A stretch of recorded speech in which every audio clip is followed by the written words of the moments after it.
অসম প্ৰদেশ কংগ্ৰেছ কমিটিয়ে আজি ৰাজীৱ ভৱনত এক সংবাদমেলৰ জৰিয়তে এপিচিচিৰ মুখ্য মুখপাত্ৰ মেহেদী আলম বৰাই জনায় যে দীৰ্ঘদিন ধৰি মুখ্যমন্ত্ৰী শ্ৰীযুত তৰুণ গগৈ নেতৃত্বাধীন কংগ্ৰেছ দলৰ চৰকাৰৰ এগৰাকী দায়িত্বশীল মন্ত্ৰী ডক্টৰ হিমন্ত বিশ্ব শৰ্মাই যোৱাকালি অৰ্থাৎ ৰাজভৱনলৈ একাংশ অনুগামী বিধায়কক লগত লৈ মুখ্যমন্ত্ৰীৰ বিৰুদ্ধে কেতবোৰ আপত্তিজনক মন্তব্য কৰি প্ৰত্যাগ কৰাৰ কাৰ্যক অসম প্ৰদেশ কংগ্ৰেছ কমিটিয়ে দুৰ্ভাগ্যজনক বুলি অভিহিত কৰে।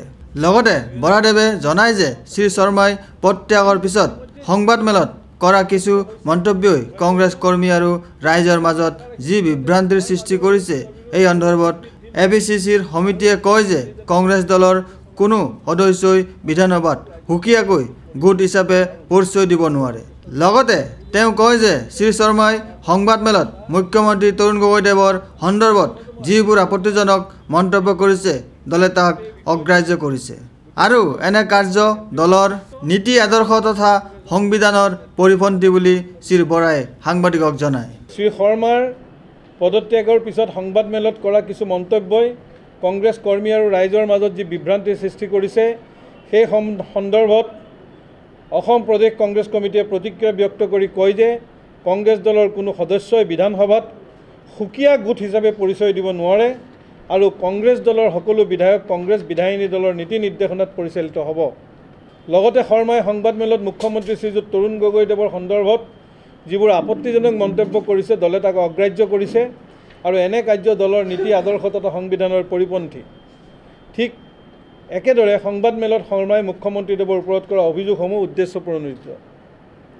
কংগ্ৰেছ দলৰ এগৰাকী দায়িত্বশীল মন্ত্ৰী হিচাপে শৰ্মাই একাংশ অনুগামী বিধায়কক লগত লৈ নিজ দলৰ চৰকাৰৰ বিৰুদ্ধে ৰাজ্যপালক সাক্ষাৎ কৰি নিজৰ পদত্যাগ পত্ৰ দাখিল কৰাটো অসাংবিধানিক আৰু কংগ্ৰেছ দলৰ পূৰ্বৰ সকলো পৰম্পৰা ভংগ কৰি দলৰ ভাৱমূৰ্তি আৰু অনুশাসন ভংগ কৰিছে।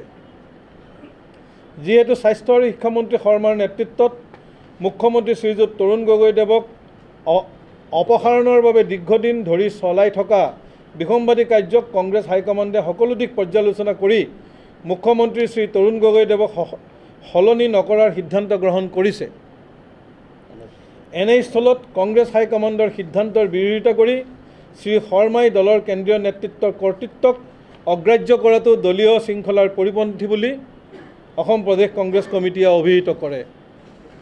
অসম প্ৰদেশ কংগ্ৰেছ কমিটিয়ে দলৰ সকলো মন্ত্ৰী বিধায়ক আৰু সকলো পৰ্যায়ৰ নেতা কৰ্মীকে সাম্প্ৰতিক সময়ত ঐক্যবদ্ধভাৱে বিজেপিৰ দৰে একনায়কত্ববাদী শক্তিৰ আগ্ৰাসন আৰু বিজেপি নেতৃত্বাধীন কেন্দ্ৰীয় চৰকাৰৰ জনবিৰোধী কাৰ্যসমূহক প্ৰতিহত কৰি কংগ্ৰেছ দলক অনাগত দিনত অধিক শক্তিশালী ৰূপত ৰাইজৰ মাজলৈ লৈ যাবৰ বাবে আহ্বান জনায় আৰু ৰাজ্যখনৰ সৰ্বাংগীন বিকাশৰ স্বাৰ্থত সকলো ধৰণৰ মতভেদ পৰিহাৰ কৰি দলীয় কাৰ্যত আত্মনিয়োগ কৰিবলৈ সকলোকে আহ্বান জনায়।